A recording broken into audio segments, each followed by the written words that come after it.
The Rights to Ricky Sanchez podcast is proudly presented by DraftKings Sportsbook. Sign up for DraftKings Sportsbook by using promo code RTRS, and brought to you by Mortgage CS. Become a Mortgage CS Ricky VIP by going to mortgagecs.com/Ricky.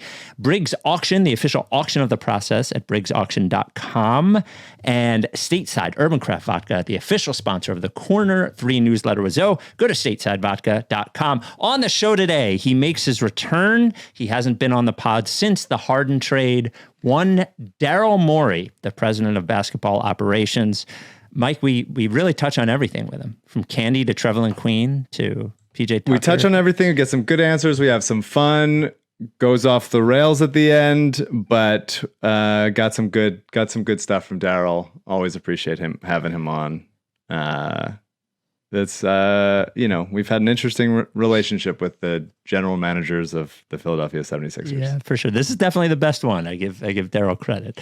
Absolutely. Before we get going, we have 2 brand new t-shirts that are available if you go to rightstoRickySanchez.com and click on the t-shirt link. One, we did a logo shirt, which we haven't done in a while, a Say the Name shirt in Kelly green, silver, and white. Wink, wink. Kelly green, silver, and white. And the Boat in His Gut t-shirt. That's right. You've seen the dog in them. Well, now there's a boat in them. Get them right now at rightstoRickySanchez.com. Also, we have a week and a half left to get to $16,000 raised for Bark in the Park. 1.5 weeks left. We're like 13.7 or something like that. Just go to rightstoRickySanchez.com and donate. And Stateside Urban Craft Vodka is a sponsor of today's pod. That's right. First of all, Black Label Bourbon is coming, which happens once a year, which is pretty fucking amazing. So you go to statesidevodka.com. But great news, available in all 50 states. Go to the Passion Spirits link on statesidevodka.com. That's right, the Passion Spirits link. And it used to just be like 30 of the states. Now it's all the states. Once again, statesidevodka.com. You got to be 21. Without any further ado, Amos and the chef.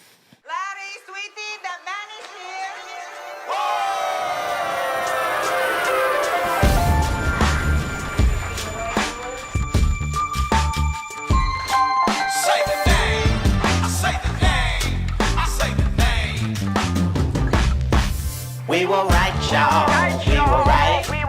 Even when it went wrong, we were right. We was right, y'all. We were right. So say the name. Say the name. We were right, y'all. We were right. Even when it went wrong, we were right. We were right, y'all. We were right. So say the name.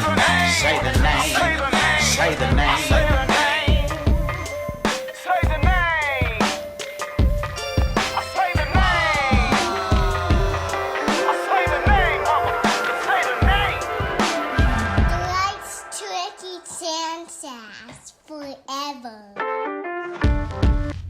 Welcome back to the pod, Daryl. Yeah, thanks for having me.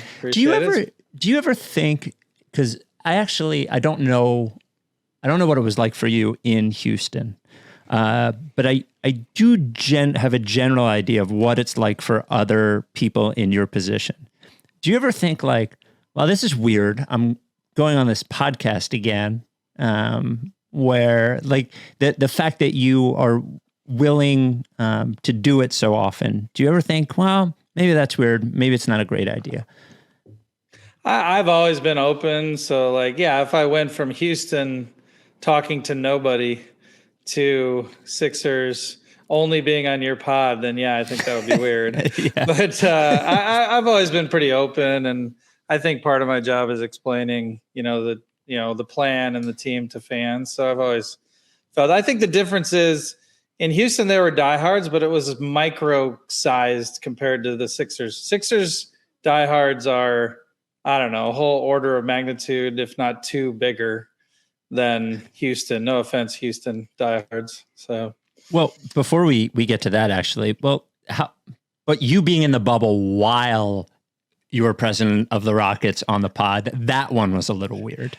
Maybe, except like Andrew Yang, who I guess everybody hates, wasn't he on your pod? Yeah, he was. I think so. I don't. I think that was, well, yeah, that was he like was the one who told me it was cool and you should go on, and I was like, oh, sweet, yeah, Great. So what a weird. The most valuable thing Andrew Yang has done. Oh, apparently, Michael. Nah. I thought of wearing a crypto shirt just for you, Michael, but I ended up going because I was trying to do Phillies because the Phillies are hot. So I was trying to do Phillies colors. No surprise, I don't have any Phillies gear. So I need to. That's not nearly enough pandering. If you're going to try to pander, you got to really succeed in it. Yeah. Yeah. Oh, yeah. I have to do like the coach of the Eagles, just wear Mike Schmidt, like he's been a fan for. Yeah. I try to be authentic with my fandom ish. Sure. I mean, I do a little pandering, but you should wear honestly like a Phillies podcast. I'm not going to genuflect level. I'm not fully genuflecting. I'm just light pandering, a little light pandering. So I got my Big Lebowski calmer than you are shirt. So that's my my choice for this evening. Good. So we're a couple now under a week away from the season. 1 week. How are you feeling?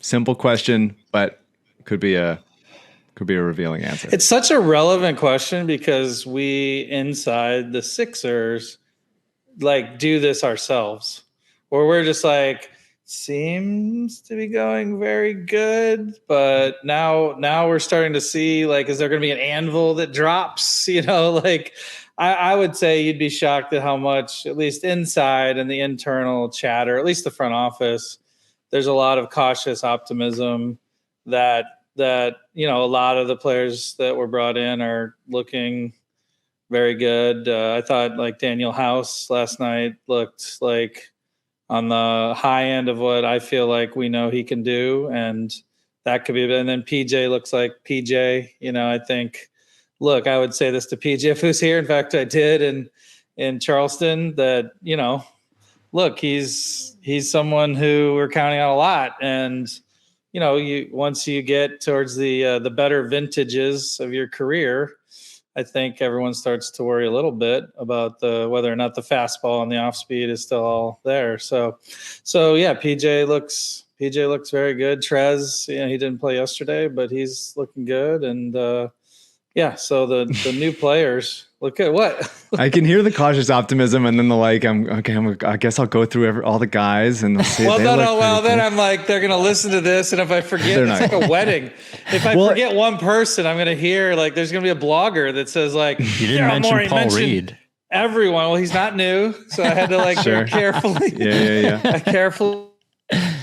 I feel the cautious optimism, and I feel the, let's say, concern or just wariness of being too optimistic because of who all of us you are. have to remember that even though I'm not from Philadelphia, I was from Cleveland.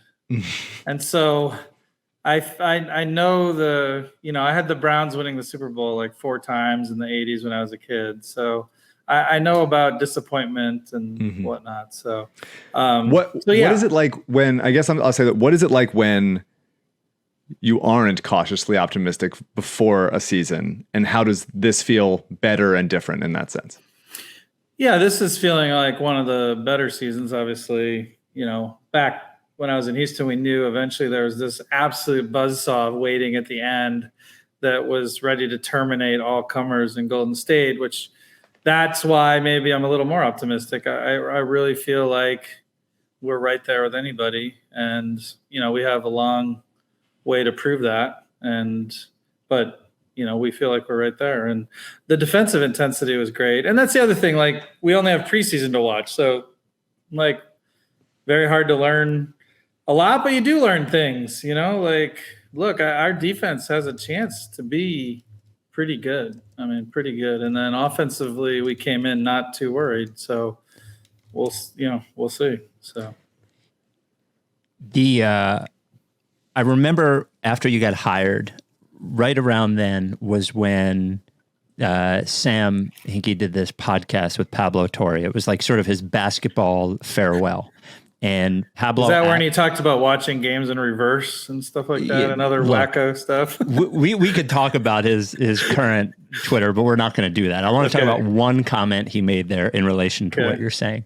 So Pablo asked him about, your potential for success and yada, yada. And he said that if people gave you enough time and he stressed that he thought it would take a while, that you would be able to build a championship contender in Philadelphia.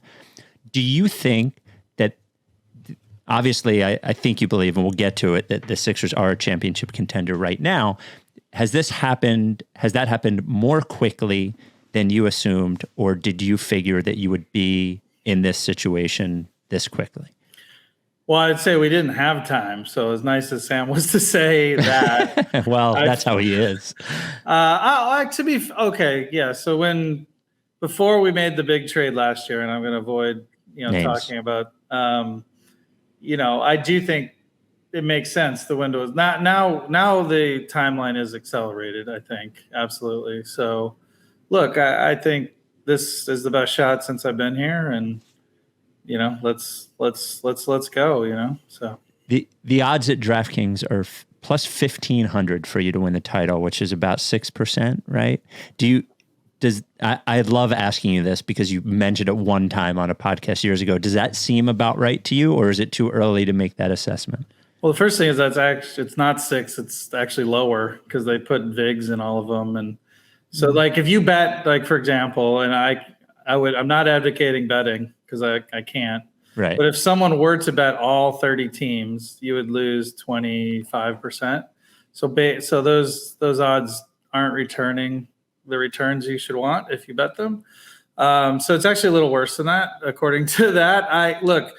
We obviously feel more confident than the odds are right now. I like sort of slipstreaming into this versus coming in as the favorite. I think that's always slightly better than, everyone targeting you. Let's say off the bat that like the list of things that have happened to other teams and thrown their stuff into disarray, like it's either sad or regrettable or whatever. You don't want to talk about it, blah, blah, blah. Don't forget about the specifics.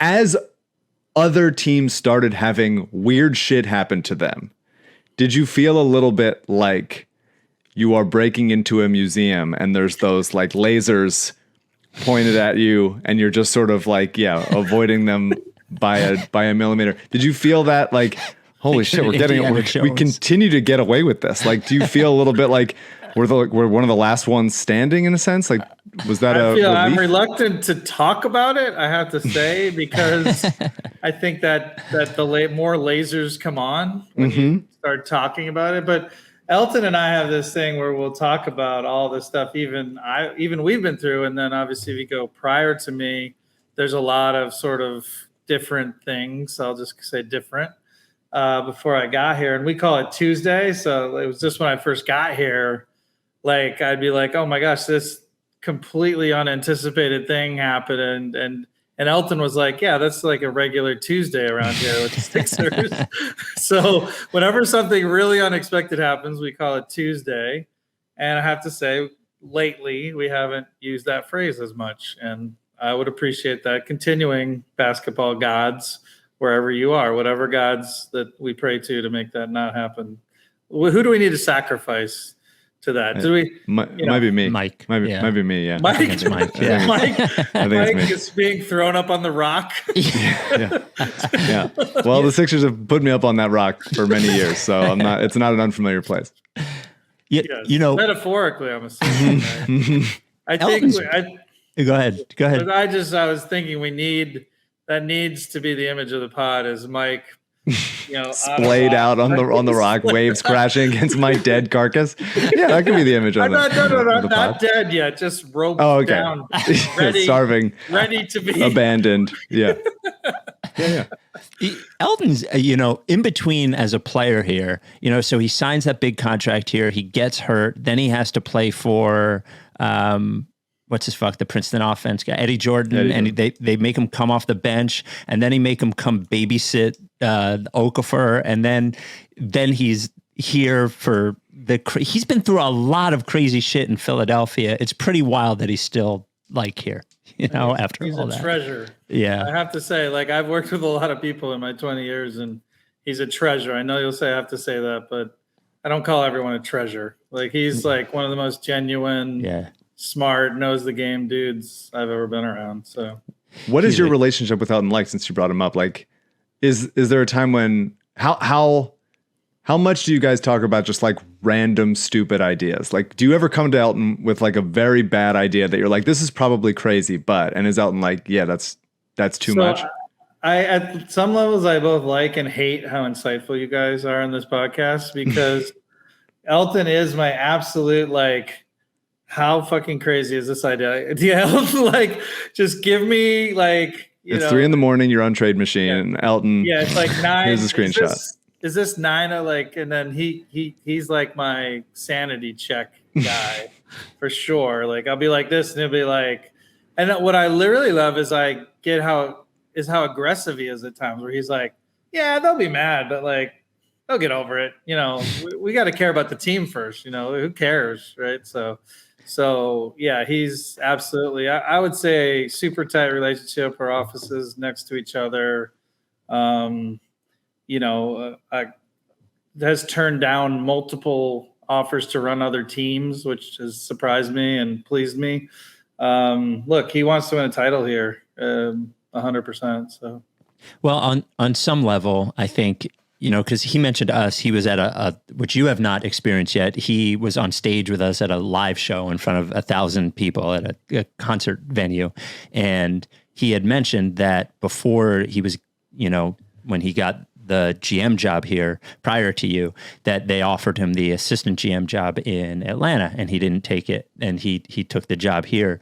And, as things were unraveling here with Markelle and things like that, I thought to myself, man, he probably would have been fucking better off, being part of something to get to a place where he would be running everything. So I think on some level, it's probably, he's getting a great experience, working with somebody who cares like you, and with Doc and things like that. Not that he's not capable, but I think it's probably really good experience for him. You'd have to ask him yourself. I mean, he is his own guy, which is the other thing I love. And, look, my general advice when I talk to a lot of assistant GMs around the league, and they'll sometimes reach out to me, is take the job, like get the experience, no matter how tough it is. And I would say I'm rethinking that advice, because like some of my assistant GMs have gone into very tough situations, and maybe they won't get a second chance, right? So, I don't think there's any right advice. I still think I lean towards take the job, but it depends on your life goals too. I mean, Elton Brand's done more than I've ever done, and like by the time, I don't even know what age he is, 40 something. And so I think he's at that place where he just wants to both balance his career and life. So he loves Philadelphia. So his player stats are fucking bananas before he got there. Bananas. Yeah. He was he'll sometimes drop the bomb when we're having discussions about players, and we'll sort of relate them to Elton, and then he'll be like, well, but did he go 16 for 20 in a playoff game? And we're like, what game was that? He's like, check it, Phoenix, 2006. And then we'll look it up, and it'll be like nearly exact, because his memory is insane. That's the other thing. Like, I have a terrible memory unless it's like super important, and he remembers everything. Like every conversation with every team we have, we'll write down the key points, but he remembers the details anyway. So. Elton Brand, this is your life. It's the Elton Brand pod. So the last time you were on, we were talking about Maxey's improvement. I remember that. And it's only 3 preseason games, for sure. But we came on after the first one. We did a podcast right after it. First one, second one, whatever it was. Second one. And we were like, uh-oh, he got like better again. He's stronger. He's shooting more quickly. He's certainly like seems more decisive and all of those things. Did you project, like, once you have a player, did you project that? And then how accurate are your player projections generally? Like, how do you do that? So first Maxey, and then our Maxey player projections are way off. Like everyone's, like he keeps beating them over and over. And like, even historically, if you hit the high end of what you can be, it's more likely you go down than up almost for every player. So look, I mean, once you see his work ethic and how much he loves the game, I guess you try to factor that in. But the reality is there are most of these players that hit the high end have a high work ethic like him. So they're already built into the data. Look, he's just a joy. I mean, I saw him today and, he's I was complimenting it. We actually were having a conversation today as a group in the training room about great players. And there was a debate between Larry Bird and a recent player in the league that I'm not allowed to talk about. But I was like, that player in the league is no question better than Larry Bird. No question. Because Larry Bird, I know this for a fact, was not a strong defender except defensive rebounding. And I said, to be a top player in this league, you have to bring it on both ends. And then I looked at Maxey and I was like, in fact, your defense looks like a big step forward. But if you want to be an all-time great, it's got to be both ends. So he took it in great. I mean, look, he's like, some guys could get offended by that, but I think he knows two things. He knows both what he needs to improve to make it as a top player, and he's working towards it. And look, I'm worried he's using up all his shot luck, but right now, because I'm like, it's insane. Like, if he's anything close to this, we're in good shape. Look, if assuming guys, whatever, 5 through 11 are hopefully as solid as we think they are, our championship comes down to Joel being about what he was the last 2 years. James being not even 2018 James, but just a good James, which looks like we have. And Maxey probably needs to take a step forward. That was actually one of the hardest of the three, I thought, and it might be happening.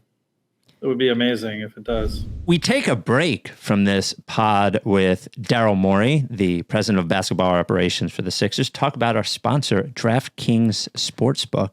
That's right, DraftKings Sportsbook. Ladies and gentlemen, it's time for Vegas Mike. I got to get some Vegas Mike music. Mike, Vegas Mike, what would you say the line is for this weekend's game with the Philadelphia Eagles and the Dallas Cowboys? The Philadelphia Eagles are at home against the Cowboys. There's some rumor that what's-his-face might play, Cowboys quarterback, Dak Prescott. What would you say this line is?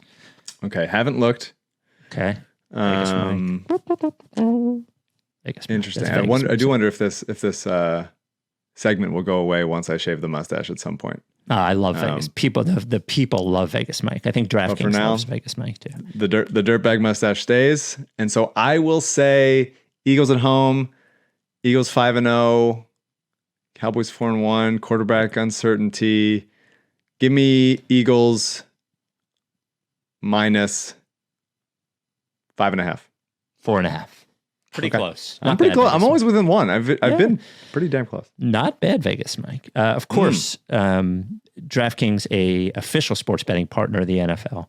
Bet $5 on any NFL team to win. Get $200 in free bets if they do. If you're a new customer and you use code RTRS. Also, stepped up same game parlays, which you can boost. All right. One game per day, you can boost your same game parlays. You can do as many same game parlays as you want, but you can boost one of them. Also, we'll have a Ricky same game parlay for the opener against Boston for the Sixers. Download the DraftKings Sportsbook app now and use promo code RTRS to get $200 in free bets if your team wins when you place a $5 bet on any football game. That's code RTRS. Only at DraftKings Sportsbook, an official sports betting partner of the NFL. Minimum age and eligibility restrictions apply. See show notes for details. Back to the pod with Daryl. I mean, you're not going to say the specifics, but there was obviously a world when you were thinking about making the big trade a year ago and for that whole season where people were asking for Maxey and it would have been them together. He was the only player everyone asked for. Right. I would say. Do you look at that and go like, I'm so glad that I didn't trade this person? Thibault and Maxey were the two that teams wanted. And yeah, look, I'm really happy he's here, obviously. So did I dodge that one enough or? No, I think it's great. We both I'm always I believe in players hitting at least. I'm a role player potential guy. No, I'm a role player guy. I really am. I'm such a role player guy. And I want to find diamond in the rough role players. Trevelin Queen hits a triple. We'll get there. Daryl, we'll get there. We'll get there. Hey. But so I Wait, want to. I always. I never heard that. What was that? That's a lie. But like Billy Ocean. The finding of how do you go from someone like, we think this guy can be good, whether it's like in a hyper useful sixth man role or even like a primarily scoring point guard role, to like, how do you change the way you think about someone from like, this guy could be a very helpful role player, which are great and are my kind of player and wanting Jaden Springer to one day become, versus like, this guy's he's become like a building block and he's become like a foundational player in what we see this team looking like for the next 5, 8, 10 years. Well, can I first say that I'm usually Team Michael on the RTRS pod, I have to say. Thank you. But when it comes to role players, Spike is right. You are over obsessed with the role players. I know that as well. I don't disagree. So, and to say your question back, because not sure I totally grokked it. You're saying, when do I know that a role player has become a key piece? Well, how even do you like in your mind when you think about like what your team's going to look like, of just like, okay, it'd be nice if we had, I'm not going to name a specific player. Let's say Aaron McKee from the past. Well, it's nice we have Aaron McKee, and all of a sudden, like, Aaron McKee becomes the kind of player that you now have to factor in building around as one of your tentpole players. Like, what is that like? And it feels like it's not a thing that happens very often. It's such a good question. People are going to take this answer as a way to criticize me, but I'm pretty certain it's never happened in my career. So I started with Yao Ming and Tracy McGrady in Houston in a very similar situation to here, where it was like, fill in the pieces, and we did a pretty good job and took the Lakers that won the title to 7 games that year. And then again, we traded for James Harden, and then signed or traded for the other tent pole, as you'd say, a top 2 or 3 guys.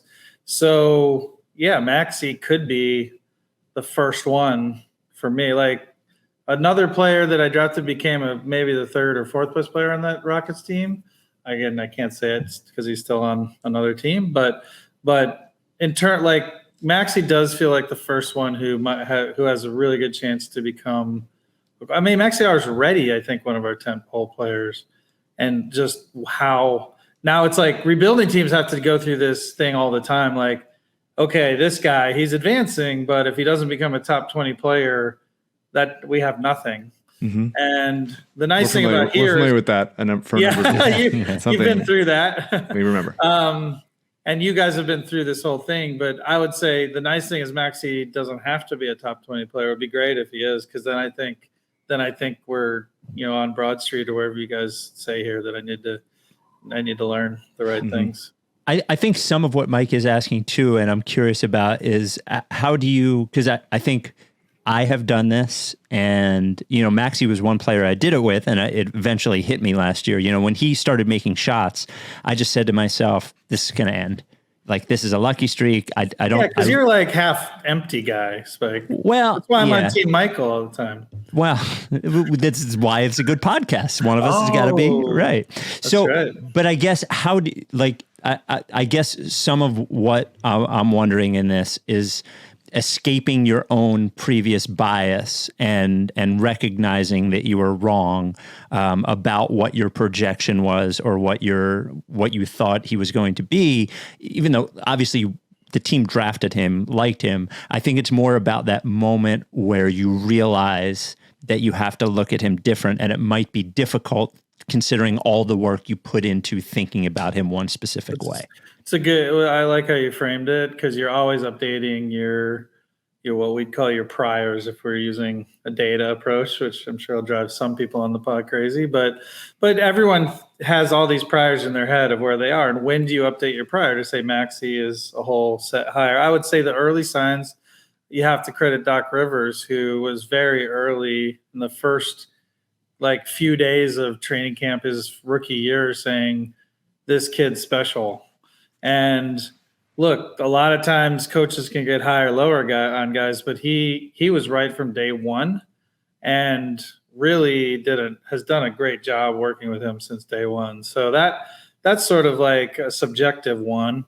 then I think you go towards like, look, we're constantly looking at comps. So now he can, his ability to attack the hoop in space, his ability to finish in transition in that first year were elite. Then last year, his shooting, which is still a little bit up in the air. Shooting takes such a long time to establish a level, but it sure looks like it's going to be like very good. I mean, like it doesn't need to be anything above 37.5. Like it doesn't have to be 37.5 would be wonderful. Like, and it might be much better than that when you watch his form and when you track his makes in practice, it looks like he's tracking to something higher than 37.5. So anyway, I'm giving some of the sauce behind the scenes. Like we have more data than you do, acceleration data, how much his shots hit the center of the hoop, like all these kinds of things that we used to update our priors. And look, but I don't want to make it sound overly complex. Like every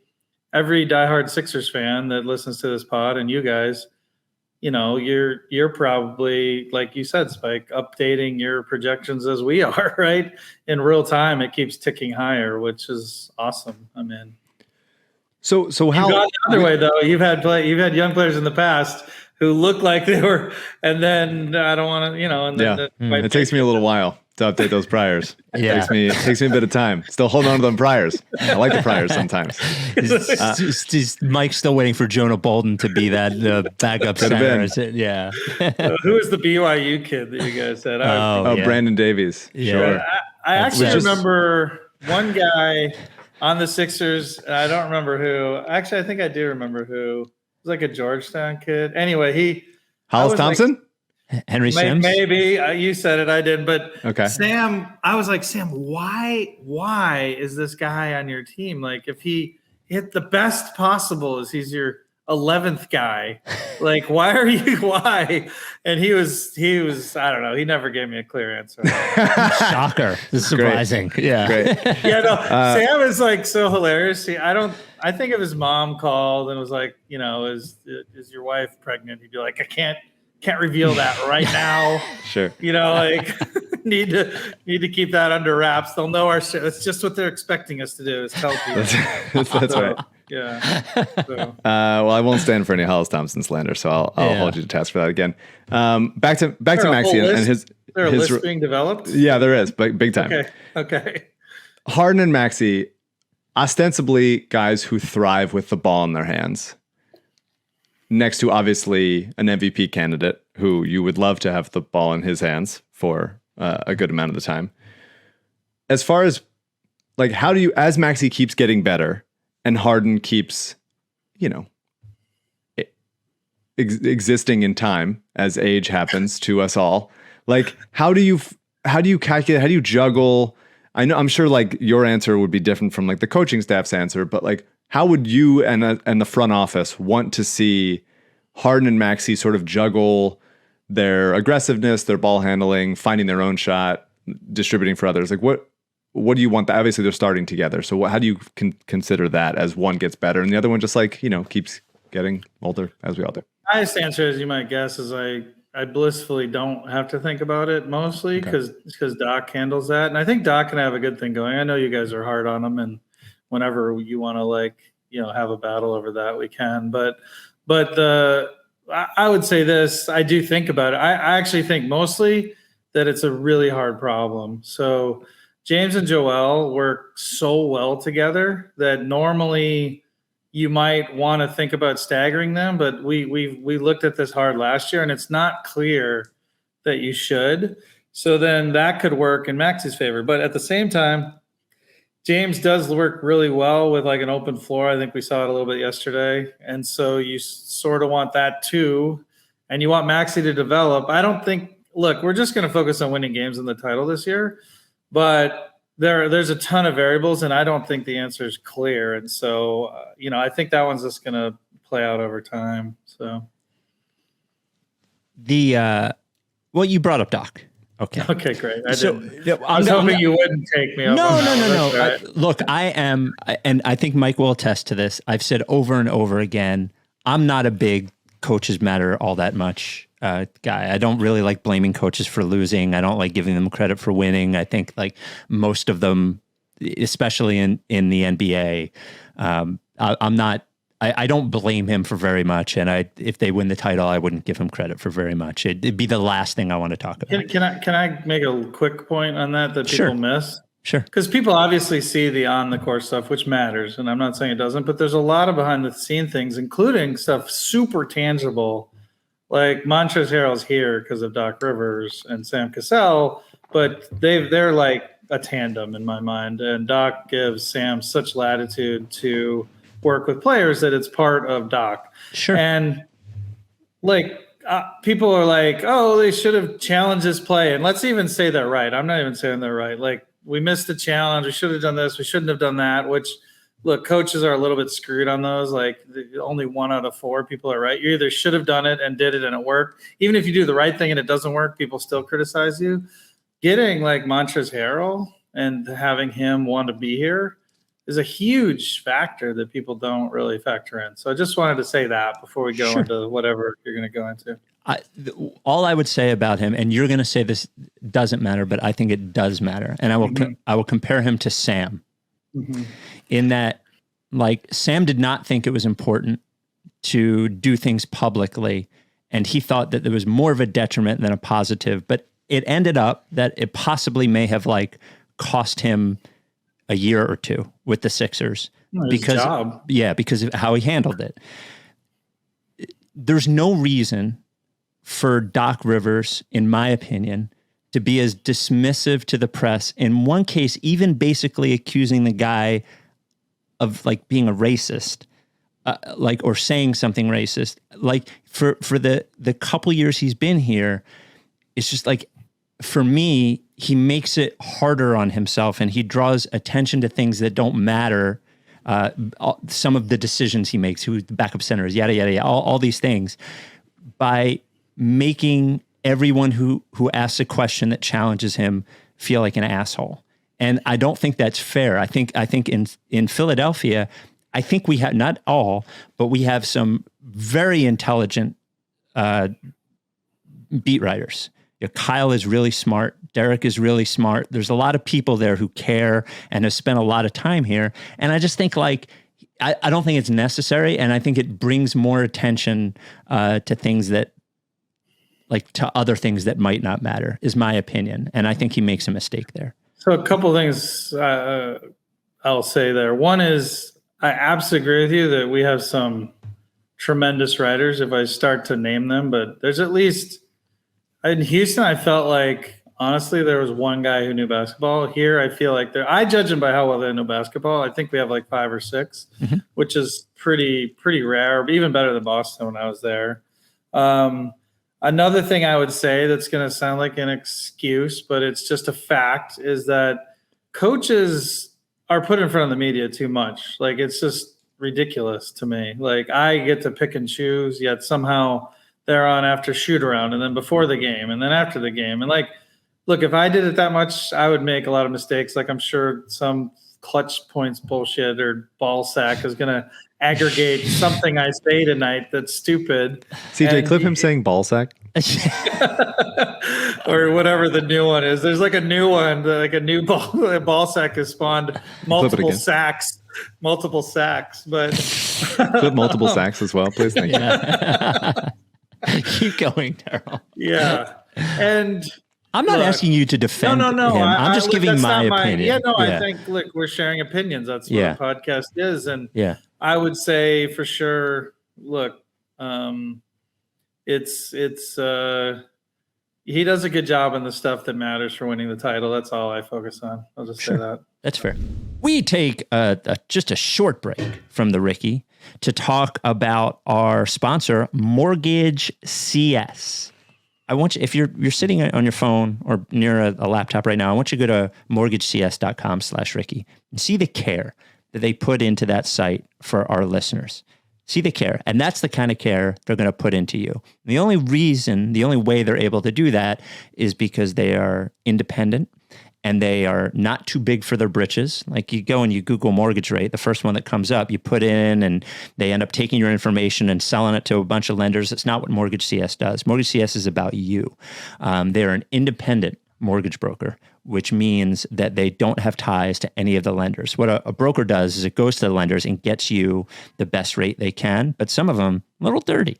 I mean, not dirty, they're allowed to do it, I guess, but they have ties to certain banks. So they want to lead you toward those banks because of that relationship, not Mortgage CS. Their only relationship is with you.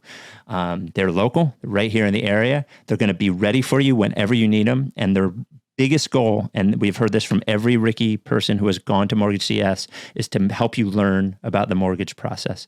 You can call or text their CEO, Ben, anytime. Right now, 267-391-7425.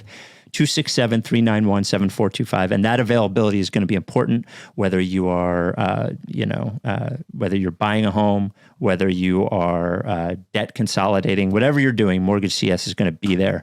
Adam Kasabi even approves. They want to be your partner. Go get pre-qualified with Mortgage CS. Go to mortgagecs.com/Ricky or call or text Ben, their CEO. That's his phone number, 267-391-7425. That's mortgagecs.com/Ricky. This advertisement is not a commitment to lend or extend credit. Mortgage CS is an equal housing opportunity mortgage broker. All loans are subject to credit approval. Certain restrictions may apply. Company NMLS 1464766. Visit mortgagecs.com/Ricky for more information. Back to the pod. How concerned are you about James Harden's explosiveness going to the rim? Because last season, passing, he's great. Defense, I thought he played his ass off. Jumper looked relatively fine. The thing that was concerning to me was that he couldn't get by guys as much anymore. How much was that was the hamstring, and how much of that is just? Yeah, his biggest change from, let's go 2 years ago before the hamstring, is really finishing more than anything. Everything else is actually pretty in range. It's too early. I believe that will be better. He had a nice drive and finish over Jared Allen, who, I guess I can't talk much about Jared Allen except the fact that he had a drive over him. But look, he's a good defender. Let's just put it that way, and very mobile. And so that was a nice play. I think it's still to be determined, but everything else is pretty much in range of, his MVP levels. And again, we're excited about him. I actually like how Doc's, I don't know if I'd use Magic Johnson, but Doc watched Magic more than I did. He's a little older than me. And so I trust that he knows that, I actually think James is a better shooter, and Magic obviously was all-time great at some other stuff that would be unfair to compare anyone to.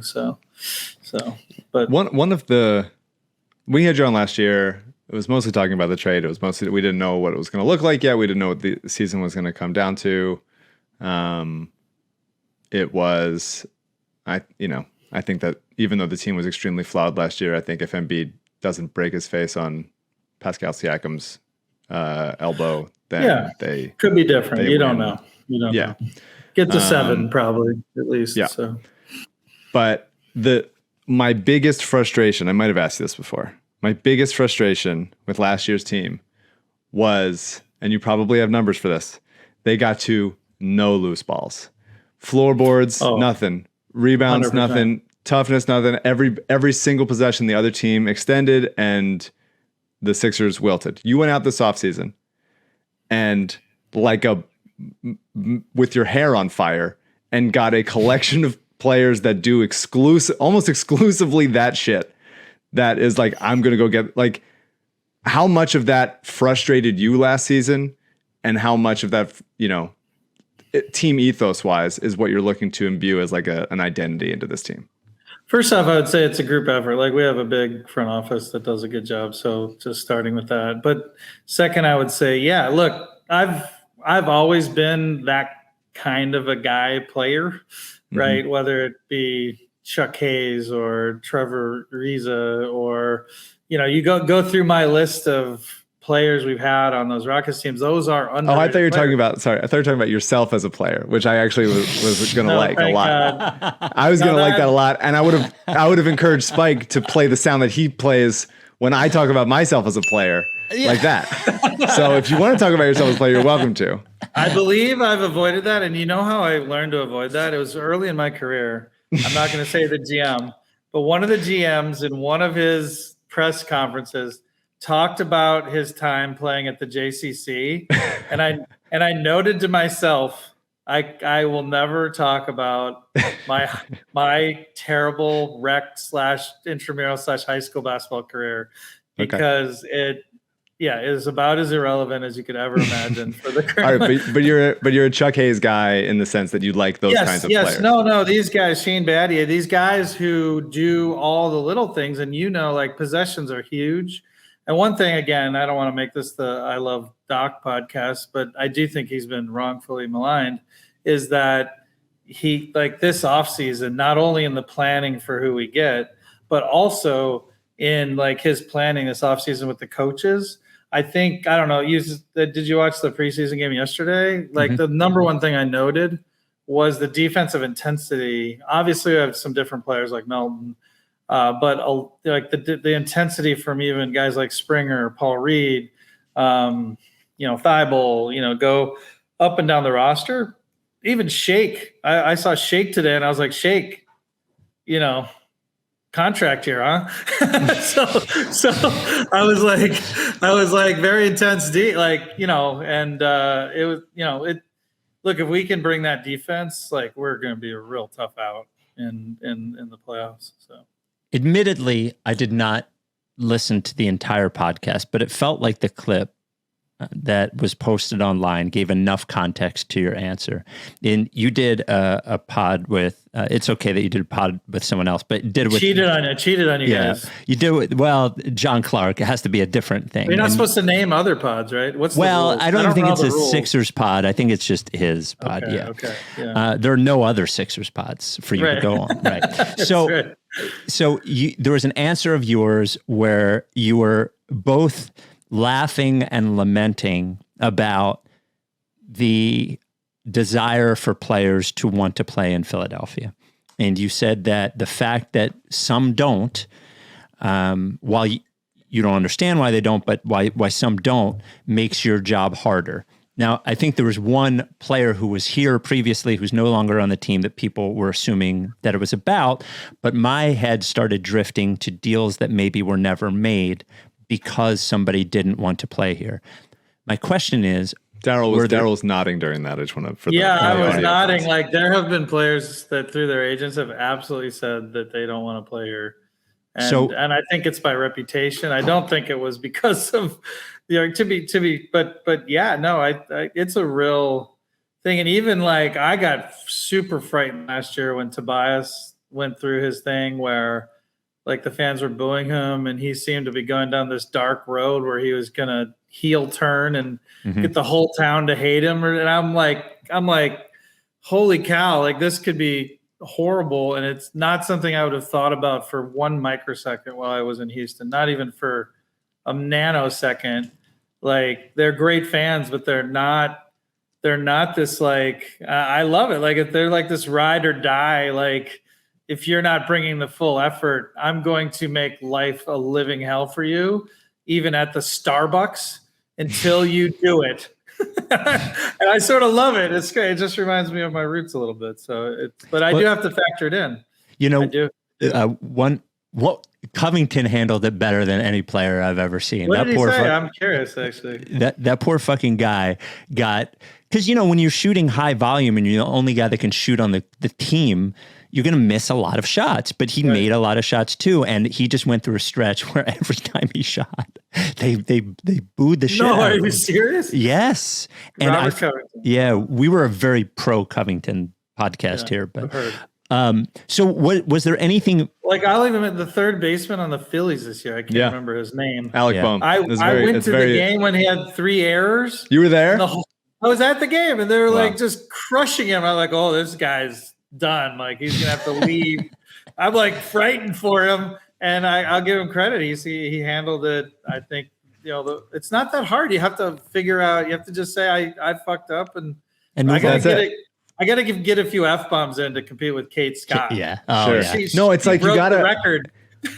Bohm really owned it immediately, and he was like, "I didn't mean it. I was frustrated. I take ownership. I'm sorry. I want to play better." And then it's also just a funny clip hearing him say, "I fucking hate it here." That like, it was just really funny to see that happen. And to get a standing ovation the next game is so... It's unbelievable. It's such a uniquely Philadelphia thing that could happen.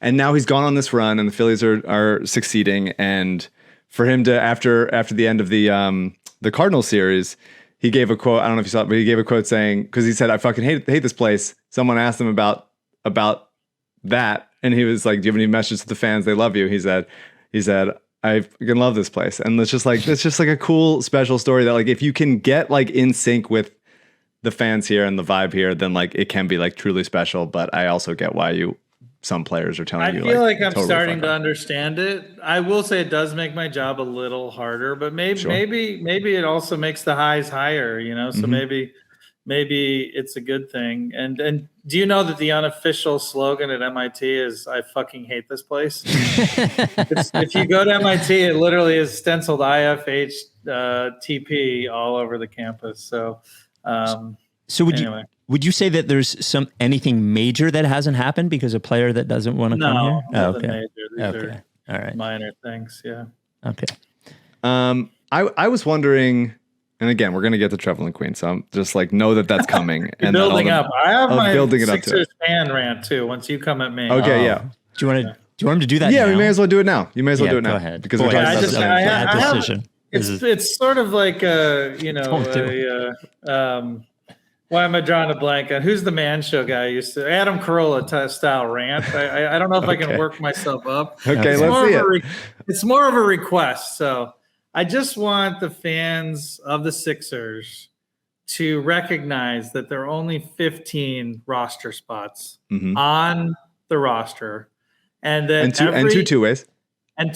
Maybe you shouldn't have signed 20 guys then. I'm trying to keep it simple. There's 15 NBA roster spots. Okay. This applies to nearly every player who is waived in the NBA or is a free agent and can't find a home.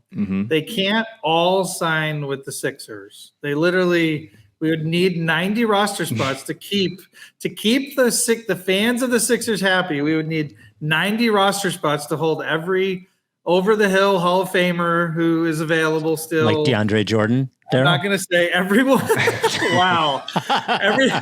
Everyone. Good. Everyone there's going to be. Now, the reason I wanted this rant today, and why I'm so happy this is today, is that over the next week, the final cuts have to be in by Saturday. There are going to be about 50 players waived in the NBA. They cannot all sign with the Sixers. They can't. We only have 15 spots. And here's my request. If you are going to submit a Daryl, go get this guy, you need to say who you're waiving. That has to be part of your. It's fair. If you have a tweet that says get this guy that does not say also waive that guy, I will ignore such tweet. It will be muted forever. So there you go, Sixers fans. I think your point about Doc addressing the media too much and that you would do a bad job is true. I think you're right. I think this is it, and there's a nice proof, confirmed, sort of an odd way to prove your rightness. But am I going to get booed now? Am I booed? No, it's fine. Off of that, and this is a bit of a too good question. Back when during the process years, there were a couple times that the Sixers were too good. And we wanted them to be bad because they just assembled too many good players. And there was a concern that at some point, are the Sixers too good? At what point does the depth of this team, which, not saying this to blow smoke, is the deepest Sixers team of my lifetime, at what point does that become problematic? Because at this point, Isaiah Joe, who's a player that I think is a rotation player in the NBA, is, by my calculations, you might disagree, the 14th player on the roster, the 14th guy in the rotation. And that means guys like either Montrez or B-Ball Paul or Matisse or Korkmaz or maybe Daniel House or Shake, whatever. Those guys, a bunch of those guys, are not going to play for stretches of the time, a long stretch of the time. At what point does that potentially become an issue? And do you want almost to have, you said there's 15 roster spots, two ways. At what point do you want to have more development projects like a Jaden Springer that shouldn't be playing right now in major minutes in the regular season, because all those other guys that I listed should be in an NBA rotation, and how much do you want them to be, and how much is there maybe unhappiness with their role going to become a factor? Every team sort of takes a different approach to this. I mean, I've always been a get as many good players as possible. You do bring up a real issue, which is when they aren't playing, which to your point is about to happen to quite a few players that think they should. Yeah, look, if they start to be problematic, then you have to address it. Again, Doc is one of the best at these. Like, teams take three approaches with their end of their bench, right? They either have the Jaden Springers, 19, 20 years old, he could be good someday. Now the G League has made that better because they can still get time, which is a big deal. Or they have Udonis Haslem, I'll say it.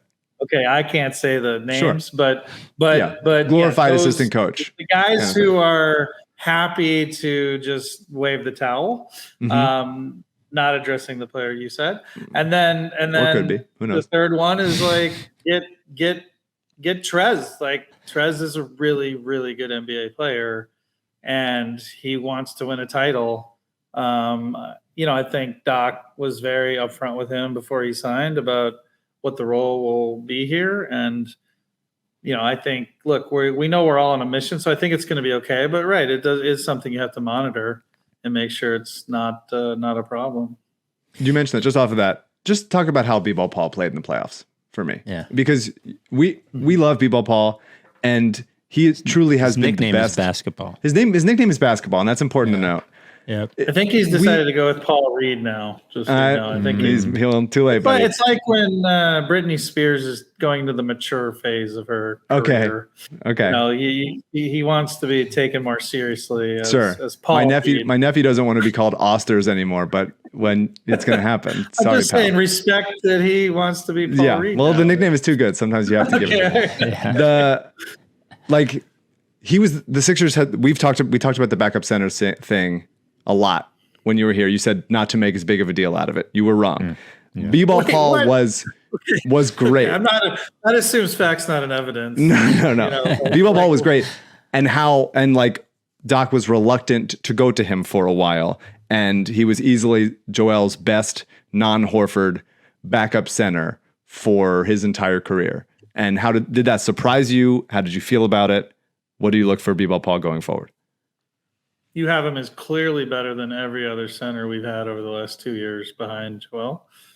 I'm not sure. No, I'm saying over the last 6 years prior to you as well. 6 years. Yeah, I might disagree with that. But I'm very excited about Paul Reed. I think certainly in the playoffs, I will say there's a player we had last year who's on another team. Andre Drummond. I think you could argue is in. I don't agree. Yeah, I don't agree. It's fair, but you would at least admit reasonable people can. Sure. Yeah, for sure. Of course. All right. I thought Paul Reed played great. I think we all thought he played great. You didn't live with the backup center issue as long as we have, and that's why you're not as excited as B-Ball Paul. I know. To be clear, I didn't say.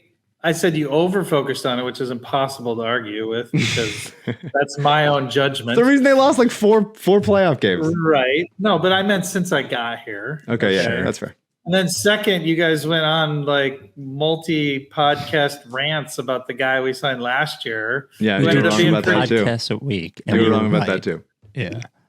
Yeah. Look, I'm wrong a lot of the time. If you're going to come on this podcast as a basically like regular guest, you almost co-host the podcast at this point. You have to accept that sometimes all three of us are going to be wrong. That's correct. I think we've only been on 3 times, I think. Maybe came on your Twitter Spaces. I'm going to count that one as well. That counts. Oh, yes, you did. That was before with our boy Twitter here. Spaces. That was when we still were doing that thing that died, the Clubhouse or something. Yeah. You do a lot of Twitter, a lot of internet things that died, like NFTs, all this stuff. You really like you like it. My stuff is doing great. I have like the Hannes Wagner of NFTs, so it's all good. Great. Yeah. And just as dead as old Honus.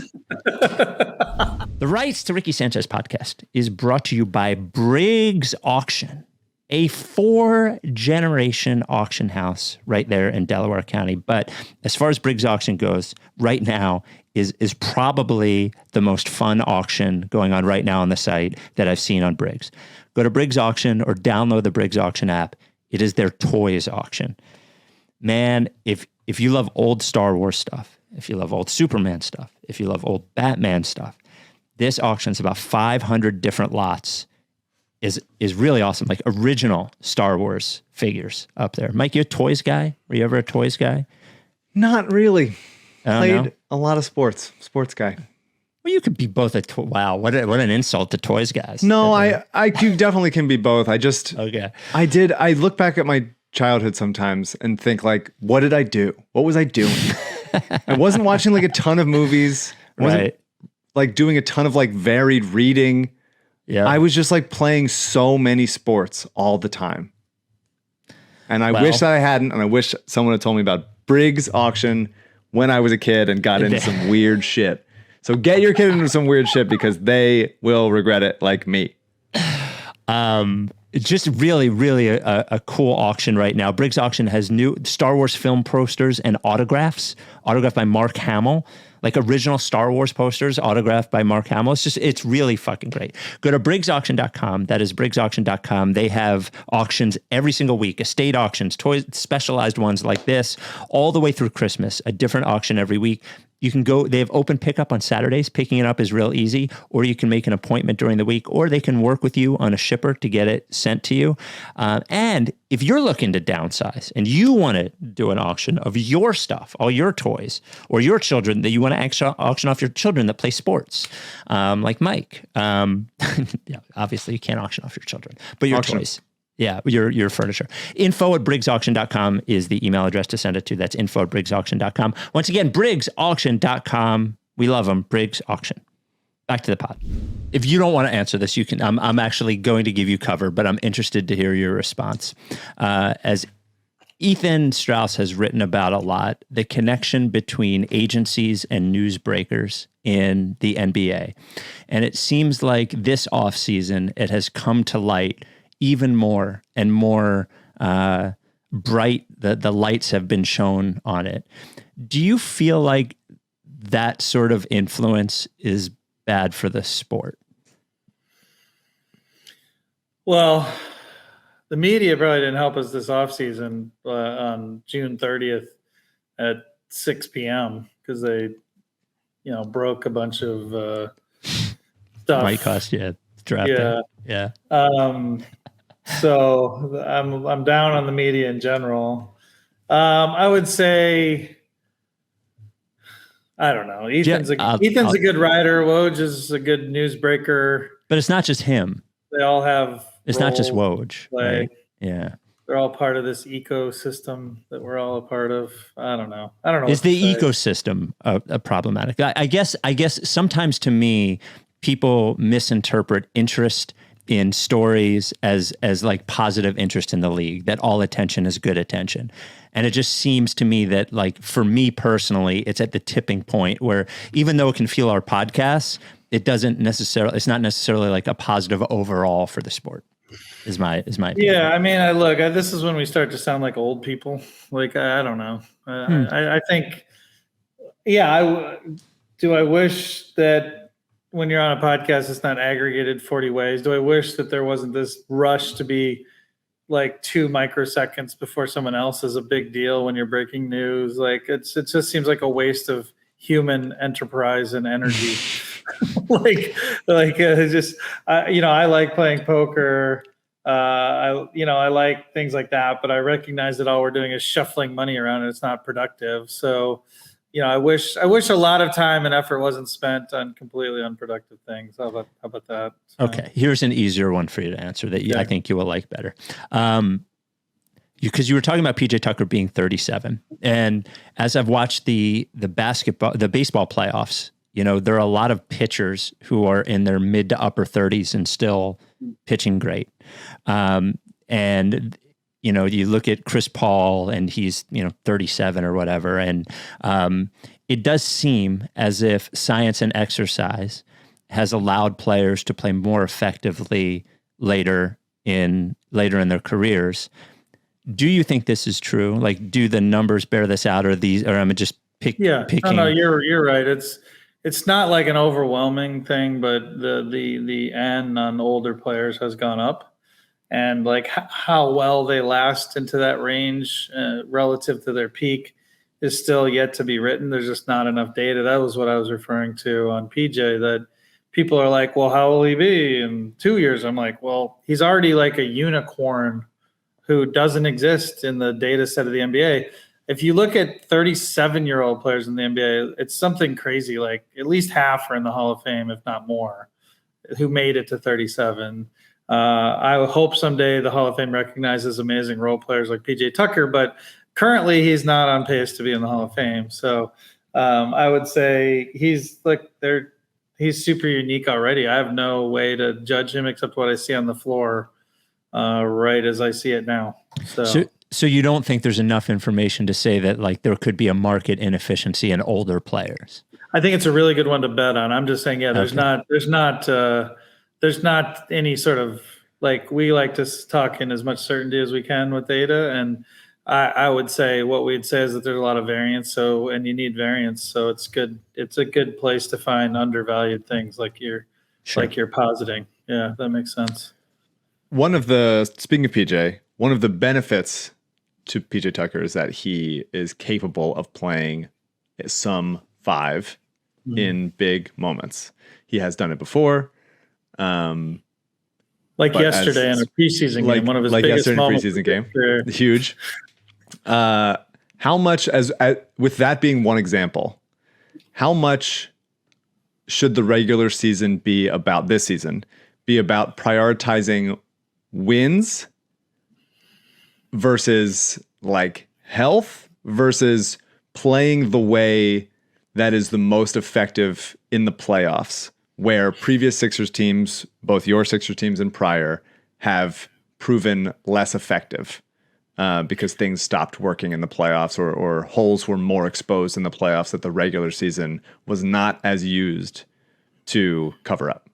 Yet another great question. Not that you need that. So we've spent a lot of time focusing on the latter, which is to do the things in the regular season consistently, even when they don't necessarily apply to the team we're playing, such that we are ready for the playoffs more.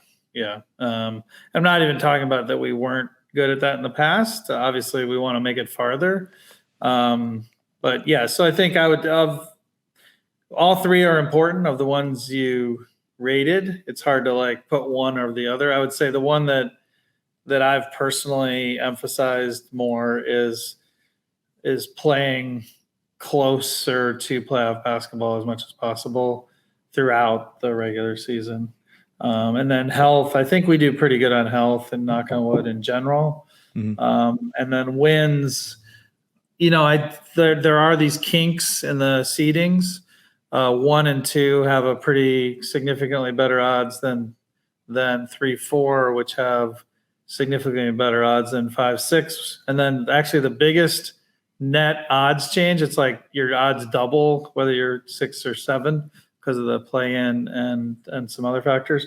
So look, the wins are going to matter too. Like, so you sort of have to juggle all, but I would say the one that at least I've personally thought was important for us to focus on is the latter, the playing closer to playoff basketball the whole season. Does that include potentially switching everything with Joel off the floor? We know that switching goes up quite a bit in the playoffs. And so I think, I think we spent the entire preseason game, we switched every screen for the entire 48 minutes. Mm-hmm. Again, this is all up to Doc. Like he's juggling all these variables, and I'm going to be comfortable whichever he chooses.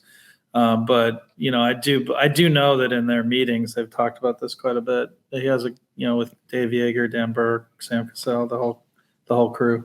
Because to me that's the DeAnthony Melton signing in a nutshell, is that you can. Well, that's the thing. We also go Melton. Yeah, we wanted to give more tools for them to do it. That was a big priority. Yeah. And maybe this is like the old player thing, but in that I wasn't sure that it was actually real. Maybe I'm just picking things, but it does seem as if the chasm between being successful in the regular season and being successful in the playoffs has grown. We've seen several teams Sixers were a 1 seed, right? And Utah and, play team after team. Mm-hmm. Utah is a good example of really, really difference between. So I also believe that. Did you finish your question, Spike? Sorry, I was about to answer it. You can say what you'd like. I guess my question organizationally, do you think that there is like this, do you think that is easier to become a great regular season team? And then do you think that there is like this potential for an organization because of the revenue potential, and it being easier to be like, hey, let's win 56 games next year, even if we think there's like less than a 2% chance we could win a title, because it's there for the taking. You can do it with with system players and one great player rather than, something other. I'll say a couple high level things, especially the revenue one. You may not believe it, but it's absolutely true. Like, your biggest driver of revenue is actually postseason success, because extra you games. No, it's really your season ticket sales in the off season are driven by how you finish. So like the whole like winning in the regular season isn't as like, obviously it helps, but the biggest driver of revenue is season tickets, and the biggest driver of season tickets is how well you sell them in a playoff run and how far you get. So anyway, to take that one off, the other one is like, I personally totally am captured by the narrative you just say. Like, I feel like it's true that there is this bigger difference between regular season and playoffs. And I'm not my prior, since that'll be our word of the podcast. So my prior is with you, but I have to say, like, we look at this a lot and the data just doesn't back it up. For every Utah, there's Utahs in the past. I'd have to produce the data set for you to believe me, but just trust me. Like, when we dig in and say, are things changing in a way that have separated the playoffs from the regular season? And the answer is no. What's happening is actually probably the regular season is getting closer to the playoffs. Like, that maybe the dichotomy is closing, and that's why we're not seeing it when we look hard last year, for example. Like, maybe there's a differential 2 years ago. I'd have to look detailed, but like, if you look for anything in a careful way, it's always been different. It's always been a little less different than people think. It's absolutely different, but people want to make it's completely different. It's not that, but it's also not getting more. It's the same different it's been always, and you always have to factor it in.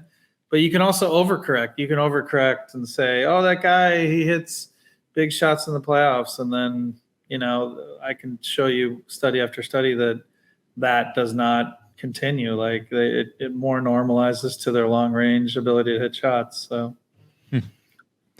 okay. So there, as you said, there's 16 guys left on the roster. One of them at least will have to go before we have 19 by Saturday. Yeah, so 15 regular. Sorry, now you're saying the opposite one.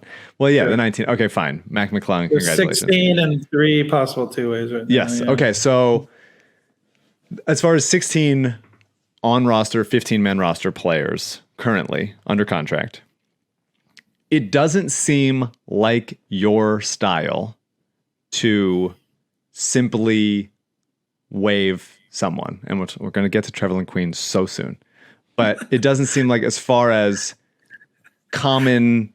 Consolidate. Is this a consolidation trade? Well, yeah, I think I've been talking about the consolidation trade for a while. Hasn't happened. Maybe it won't. But I still should have been right. What has happened? Has the Trevelin Queen song been played, or him talking about a consolidation trade more? It's a lot. What has happened more? It's been a lot. It's like a contest.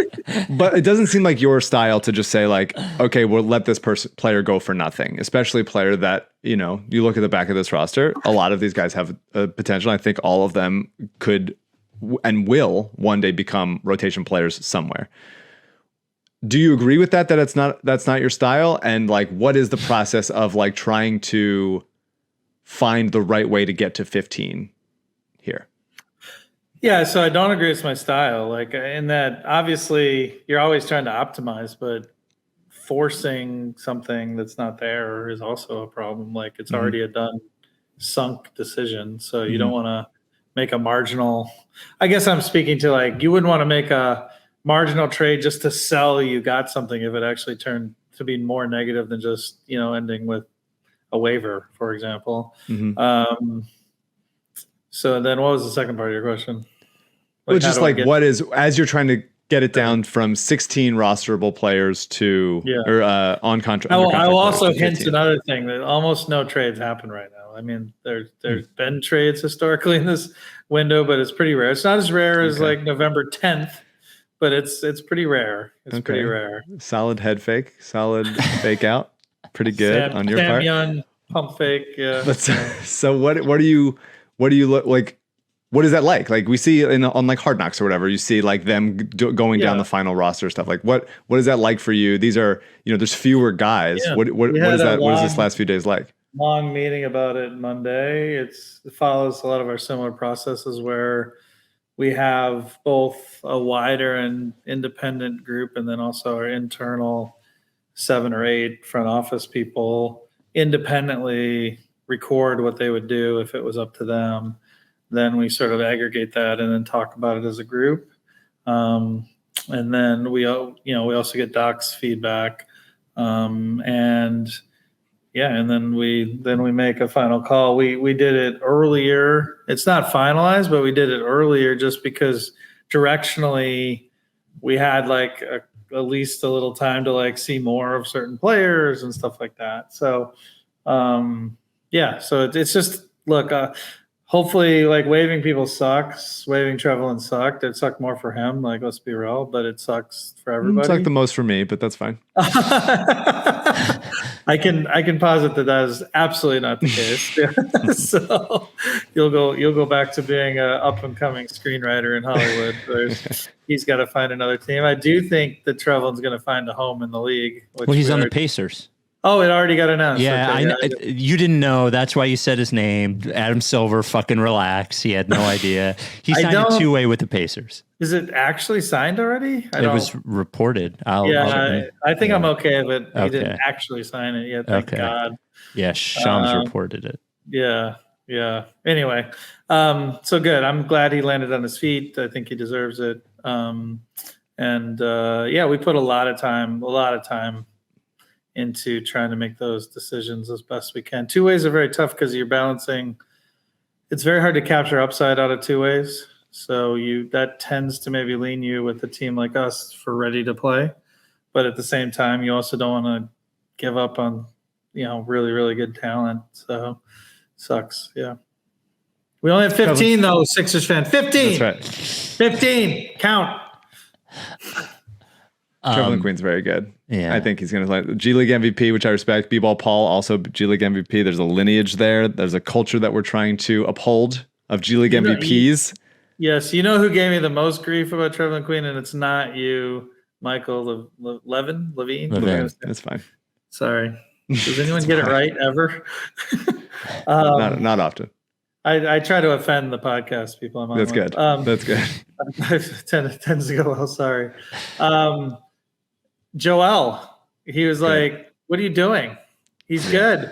That's right. I love that. That only makes me feel so much stronger in my feelings.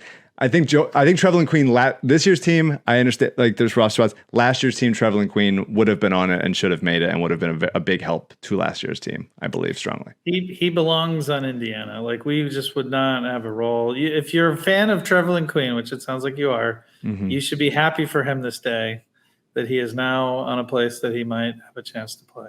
Yeah, and you will answer for your crimes. You're on the rock being crucified. Yes, so. That's right. That's right. You'll be right next to me. I definitely will be. I started theorizing 2.5 weeks ago, maybe 3 weeks ago, when you had not acknowledged the Trevelin Queen song, that it gave Once me. You said it, I had to not acknowledge it even more. Yeah. You're acknowledging it now. It's great, isn't it?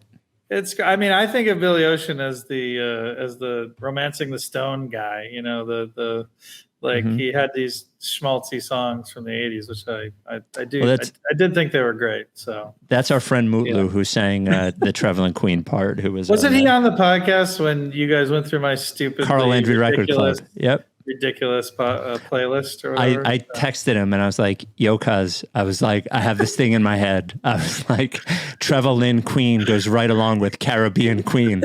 Can you sing it for me? And he did. So God bless Mutlu. I mean, where does he rank on the all-time, like, back up the. So our PR guy Dave Schaller also alerted me to a Philadelphia fan thing that is absolutely true. That it's true everywhere, but Philly has it times 10. You're throwing Schaller under the bus. The guys, well, he's from Philly. Yeah. The guys who don't play are loved way more yes. in this town than any other town. Sure. It's the backup quarterback. The backup it's quarterback. very AJ Feely is the first one I really, really remember being the most. I mean, how deep does it? It goes go? pretty Like, deep. Yeah. I mean, you could go back to like guy in Philly's A-ball who you guys definitely for me, 100% for me. You're talking to the right guy, but like it goes back Sixers wise to like Rajah Bell and Jermaine Jones of like guys who should have played more and then all of a sudden got playoff minutes and it's like, wait, shouldn't they have? Jones, the highest arc on a shot I can remember in a long time. Yeah. So three quick non-basketball, non-sports things, and then you're out of here. I'm free. I'm free of my. Then you're free. One, what would you say if you were sent out trick-or-treating and you only went to one house and one candy would be dropped in your bag? What would you want that candy to be? Controversial. I love Whoppers. Yeah. I think everyone else hates them, but I don't know. When I was I didn't know Spike I didn't know you had to approve by choice. It's fucking candy. Who picks Whoppers? Okay, candy corn would be worse. Right? I agree. I love malted milk. I still get malted milk steaks. I love them. Like, Jesus Christ! Like I can't even choose a candy. Well, number two, could you and this is only if you have them. Could you give people two great? I've basically stopped listening to basketball podcasts except for Zach Lowe. But could you give people two great non-basketball podcasts you happen to listen to and enjoy if they exist? Great. That's a really two that you really enjoy that you would recommend to others. I'm not a big podcast guy. You guys should be extra flattered that I prostrate myself and listen to you. I'd rather read a nicely formed. I like No Shy. I like Michael Lewis's Against the Rules. Okay. It's really good. It's hyper produced, which I tend to like. No offense to CJ. These are like shots at CJ. Sure. No. So Michael Lewis one time recorded me, I'm not kidding, for 2.5 hours and used 0 of it in his podcast. And I had to be unoffended. What a power move that is. It's an absolute power move. Like we're just gonna play using ball sack sports. I do love that one. This will really date me. I did love Serial when they actually did podcasts. I thought that first one was. I know it's a terrible one. No, I mean it's a great podcast. I can't believe that guy got out. I mean, he definitely killed that girl. Oh, what? I mean, where do you come up with that? This is taking it's very clear that he had a chance to, but I don't know how you can get to clearly. Then who? Wait a minute. Look, I have no idea. Obviously, I wasn't there. There was no forced entry into her car. Like who? Whatever. You can't do this. Okay. My other podcast. It would be so funny if the first thing that gets sued is for Spike just shooting from the hip, saying like, "This guy did murder. I heard it. He did a murder. It's fine. Whatever. Lock his ass up for the murder that I knew he did." You should be the symbol for Reddit, not that penguin character, Spike. Like you're jumping to conclusions. Yeah. Wait, this wasn't jumping to. There was an 11-part podcast series about. I wasn't jumping to conclusions. You somehow came to a conclusion while seeing no evidence, only what they showed you. But whatever. Okay, and then I redeem myself. I do like Stratechery. Do you know who that is, Mike? Don't you? It's a Milwaukee Bucks guy, so that might. It's Sharp. Well, Sharp and Ben. Sharp recently joined. Yeah. Yes. And then finally, I can't tell you how bad Sharp was at technology when we lived together. Like he still is bad. That's his bit on the podcast. He doesn't was like hired technology on purpose for that to relate to the people. He was the last person to get wireless headphones in America. The very last person. The guy, he can be with the plebs. Yeah. And then sure. And then the final thing is, and I don't want to look into it too much, but I've seen you retweet a few things regarding the importance of free speech, and I just wanted to give you the opportunity to say something about it if you so choose. Yeah. I still think it's in a really bad place. I'm a big basic civil liberties, with free speech being a good one. It feels like both the left and the right have decided to eliminate free speech from their ideals when the other side's saying something they don't agree with, which is the whole point. Philadelphia has a group called The Fire, which I support, which is the best free speech group in the country. So support The Fire. I appreciate you giving me that chance. And people want easy solutions to shut up their opponents when you should just. I don't get why when speakers come to camp. There's another rant for your student listeners. If some offensive speaker is coming to campus, just don't go. That's way more powerful than shouting them down or Barbara Streisanding them into getting famous. Just don't go. So just don't show up. That's my plea. Well, interestingly enough, I have it does give them more power when you do what you're talking about, the protesting and obviously those people are practicing free speech as well. But I can't tell you how many people I've discovered over the last 2 years when people are saying, hey, fuck this guy, he sucks. And I'm like, what's going on with that guy? Or what's going on with that woman? Like it actually creates interest around those people sometimes. I don't think it does what people think it does. Can I give you the nuttiest free speech that to me encapsulates the time? There was a speaker at my alma mater, Northwestern, where the speaker comes, people go to protest the speaker and say they don't like the speaker, which is fine.